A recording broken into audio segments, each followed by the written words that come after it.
Testing, testing, 1, 2, 3. Oh, I didn't know I was live yet.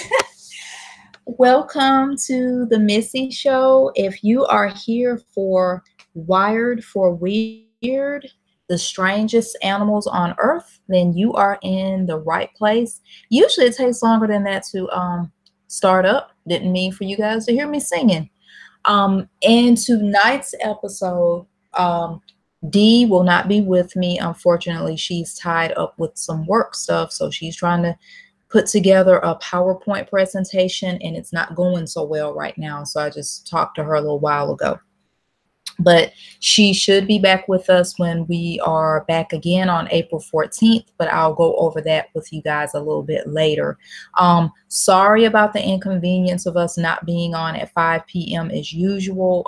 Dee was knee deep in her work stuff, and we were hoping that she would be ready by 8. Plus I had some other stuff going on too, so we decided to kind of push the time up, to push it back to 8 o'clock. I always get that mixed up, but we made it later. So it's just going to be me, but we will still have a good time discussing some very strange animals. I kind of have these animals broken down into categories, and I got these from the first site. It's boredpanda.com, and they have an article called 22 Strange Animals, and then they have another one called 21 More Strange Animals. And it's that one that's, yeah, that they're really out there. I kind of have them divided off into what I call the stuff of nightmares. These are like the really creepy, freaky, they just freak me out. They're not the most attractive animals, and I know that's a matter of opinion, but they're the stuff of nightmares. Then you have the ones that are just interesting. They're odd, but they're not like creepy or anything like that. And then I have the freaky ones. They're not so much the stuff of nightmares, but there's just something freaky about them. And then you have the ones that can fit in the nightmare category and the freaky category. Now, keep in mind, I know just hearing me tell you about these animals, you're like, well, we can't see what they look like. So I'm going to describe them, and I'll also put links in the description so you guys can check it out for yourself. And I'll also have links on our social media pages. So we'll have links on Twitter and our Google Plus, and we will also have it on Facebook. So you can check out the animals there, because I will be posting the link to both of the Bored Panda articles. Okay, let's get the stuff of nightmares out of the way first. The first animal, and let me go to it so I can tell you what it looks like, and I'm going to tell you what it is. I assume this is pronounced AA. I guess it's AA. Maybe it is II. It's AYE, AYE. And this thing, and I'm sorry, I'm scrolling through some of these animals, and they're like creeping me out as I'm scrolling. But this one, it's a type of marsupial. And yeah, I'm looking at it now. It's just, oh my gosh. Now, I've seen other pictures of it, and on some pictures, it doesn't look as nightmarish, but on this picture that they have on Bored Panda, it's very freaky and creepy looking. He's just, oh my gosh, I've never heard of some. All I know is if this thing was on my bed in the middle of the night and I cut my light on, it would just scare the crap out of me. So that's why I kind of categorize it under the stuff of nightmares. But this thing is it's a rare nocturnal Madagascan primate allied to the lemurs. Okay, maybe I didn't mean to say it was a marsupial. I thought I saw that somewhere. It has rodent-like incisor teeth and an elongated twig-like finger on each hand with which it pries insects from bark. Okay, if that doesn't sound creepy enough. So, okay, my bad. Maybe it's not a marsupial. I think I just saw the Madagascar and saw that M word and was thinking about a marsupial, but that's the AA. I'll have to let you guys see it. Next on the list is called a naked mole rat. And this This thing, it's just, I don't know, moles kind of creep me out anyway, but this one is, it's like, oh, it's just pink. It's pink, and it's hairless, and it's wrinkled, and it has just two extremely large front teeth that just looks like it could bite the crap out of you. And it's just, its skin just grosses me out. It's pink, it's wrinkled, and it's just, it's the stuff of nightmares. That's all I can say. Once again, I wouldn't want to see this thing in my house. I wouldn't want it to come near me. I know it's one of God's creatures, but no, doesn't work for me. The naked mole rat. And these aren't necessarily in order of like the ugliest to the least ugly, or something like that. I just kind of, you know, created a list of it. Hang on. Here we go. Got my screen back.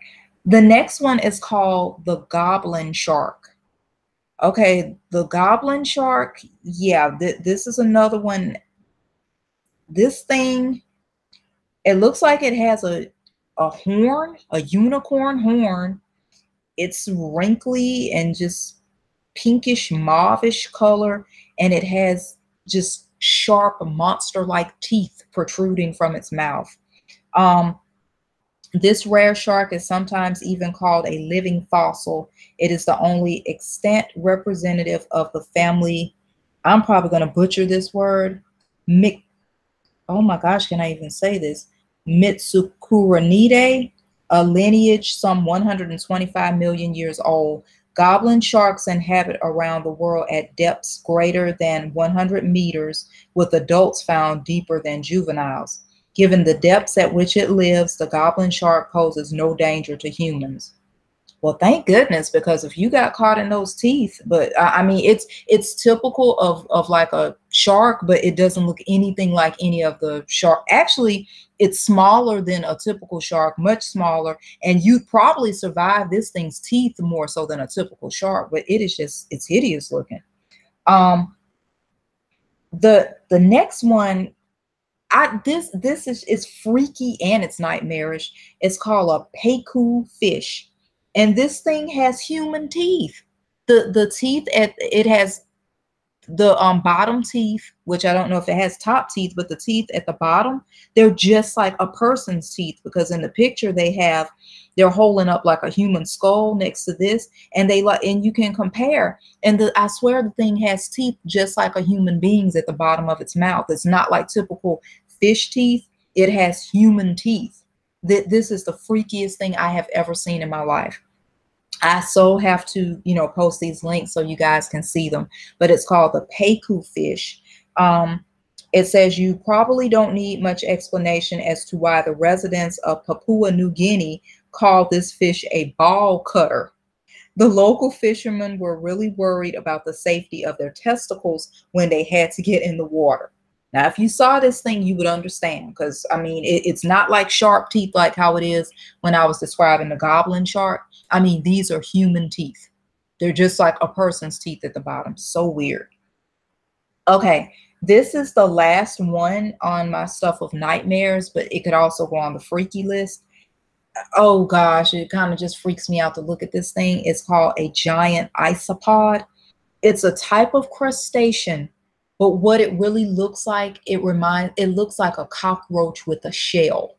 If a cockroach had a shell, because they're holding it up and you can see under the bottom and you can see its legs and stuff. And it really just looks like a cockroach. I'm trying to describe because it's not the color of a cockroach at all. It's much lighter, but it just reminds me. And this is why, as I was doing this research, I'm kind of getting away from really wanting to eat seafood, because I'm really seeing too much of a resemblance between like crustaceans and like insects. Because there are some other ones on this list too, like there's a spider crab, and there's something called a yeti crab.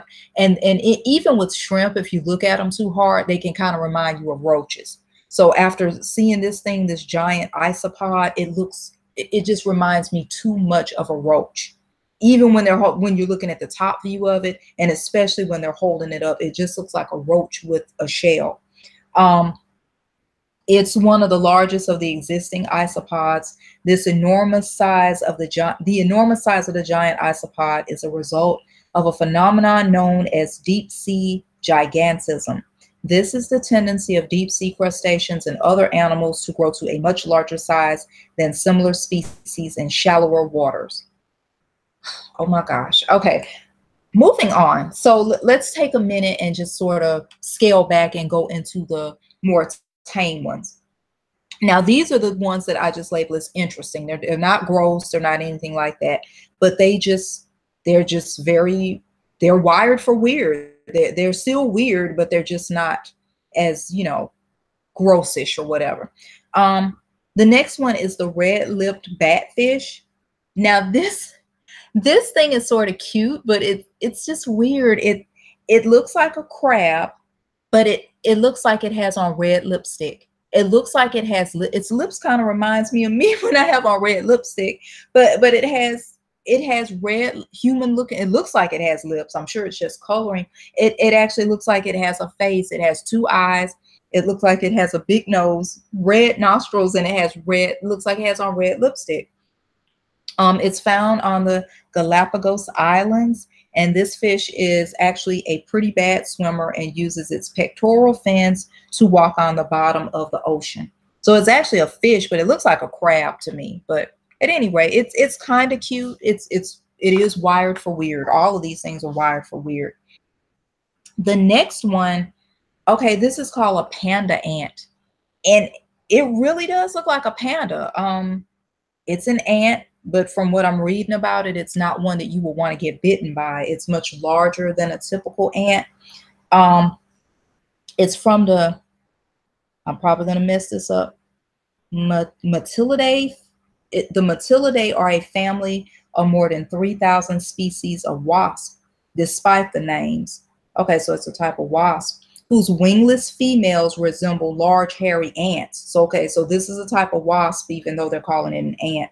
Found in Chile, they're known for their extremely painful stings, hence the common name cow killer or cow ant.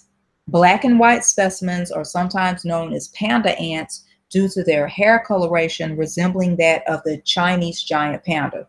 Really does look like a panda. I mean, very interesting and definitely wired for weird. This one, I can't decide. Well, I think this one is pretty cool, and it's called a hummingbird hawk moth. And it really does look like a hummingbird if you weren't really up on it, and there's a picture of it, and it's just like fluttering and everything, and it's near a flower, just like a hummingbird would. As this hawk moth feeds on flowers and makes a similar humming sound, it looks a lot like a hummingbird. What's interesting is that it is surprisingly good at learning colors. So this it's kind of pretty. Moths are pretty cool for me. They don't scare me like how some insects do. Love them much better than roaches. I'll say that.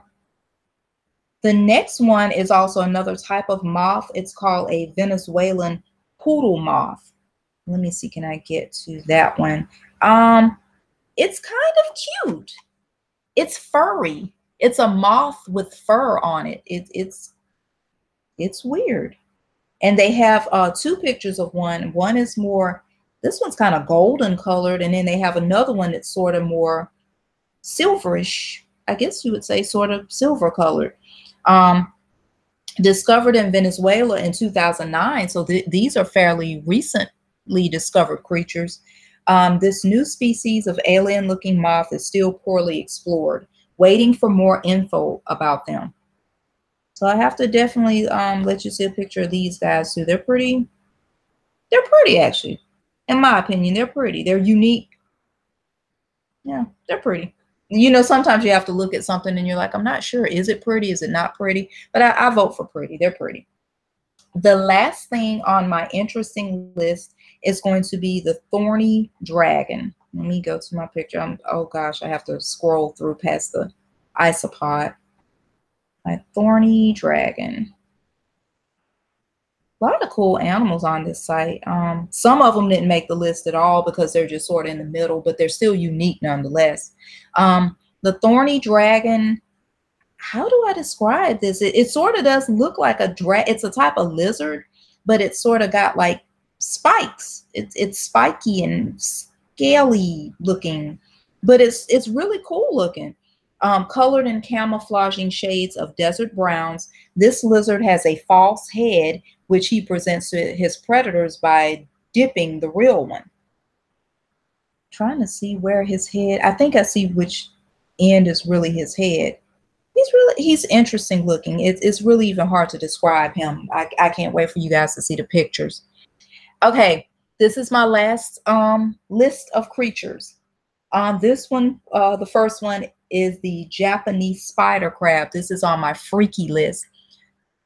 This thing is huge for one thing, and just like the name implies, it resembles a spider, which brings me back to the other crustacean that I was talking about earlier, the one that really grossed me out, the isopod.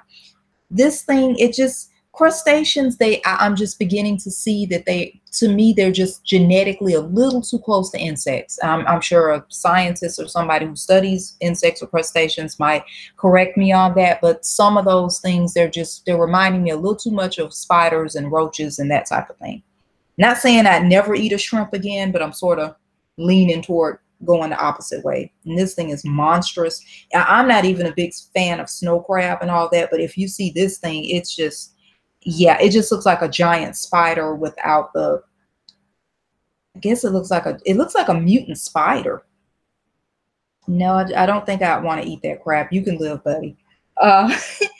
The next one, well, while we're talking about crabs, let's go ahead and talk about the Yeti crab.